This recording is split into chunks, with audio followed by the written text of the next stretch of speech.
Tu es descendu de la voiture et tu as doucement refermé la porte arrière. Tu connais le chemin. Ton père te le fait emprunter chaque fois que vous êtes sur le point d'arriver. Il te suffit de longer les champs, de passer le long du sous-bois, de hâter le pas près de la propriété de la mère Chaput, dont la bouche édentée provoque toujours autant ta frayeur, même si c'est pas sa faute si elle n'a plus de dents, la mère Chaput, tu le sais bien, il n'y a pas de mal. Des gens perdent toutes leurs dents, des fois, c'est la vie. Mais n'empêche que ça lui fait quand même une drôle de tronche à la mère Chaput, et ça on peut pas te l'enlever. Déjà qu'elle a la peau toute fripée. Va, te dit ton père. Si tu fais vite, je suis sûr que tu seras arrivé avant nous. Il te prend pour une andouille. Il te dit ça à chaque fois. C'est impossible, tu le sais bien, tu n'es pas idiote. C'est impossible qu'en voiture ils mettent plus de temps que toi à pied sur une même distance. Tu es petite, d'accord, mais tu n'es pas crétine. Enfin bon, si ça l'amuse ton père de conduire avec la vigueur d'une limace sur la dernière portion de route qui le sépare du portail blanc, ça le regarde. Toi, tu t'engages sur le sentier. Le début du sentier, c'est le pire. Il faut traverser vite fait, faut pas y traîner. C'est tout sombre, avec des branches partout. Et même les longues tiges des murs qui sont comme des bras de sorcière et qui vous griffent les mollets au passage. Tu ne crois plus aux sorcières, pour sûr, mais en ce qui concerne les loups, c'est une autre histoire. Et tu préfères traverser l'entrée du sentier vite fait bien fait, pendant que la voiture de papa est encore dans les parages. Ensuite, le sentier sort tout de suite du bois. Tu traînes les pieds dans les feuilles mortes. Tu aimes le bruit du papier froissé. Tu aimes la caresse des feuilles sur tes chevilles quand il y en a tout un tas. C'est comme de marcher dans une mare peu profonde, ou dans la neige.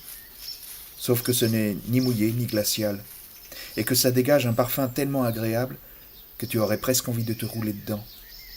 Mais il faut faire vite. Si tu ne gagnes pas la course, papa sera déçu pour toi, déjà qu'il joue les limaces sur les départementales rien que pour te laisser gagner. Tu aperçois le clocher du village. C'est le seul bâtiment qui pointe le bout de son nez, juste sous l'arrondi du champ. Au moment où tu le reconnais, une cloche sonne un coup unique, la demi-heure. C'est un signe. Tu ne sais pas trop de quoi c'est le signe, mais c'est ce que maman répète toujours, c'est un signe. Maman voit des signes partout. Et tu as décidé que tu étais en âge de faire pareil, car tu as presque l'âge de raison. Il faut un temps pour tout. La cloche qui sonne est un signe. La vache qui te regarde passer en trottinant, et qui mâche son herbe avec une résignation et une indifférence de vache en train de mâcher de l'herbe, c'est un signe. Les 3 champignons rouges en bordure du pré, cachés dans les herbes au point que tu aurais pu ne pas les voir, se taisent quand tu passes et font semblant de ne pas être là. Mais tu les as vus. C'est un signe. La mère Chaput n'est pas à sa fenêtre quand tu marches le long de son jardin. Ça, c'est un signe. Et un bon encore.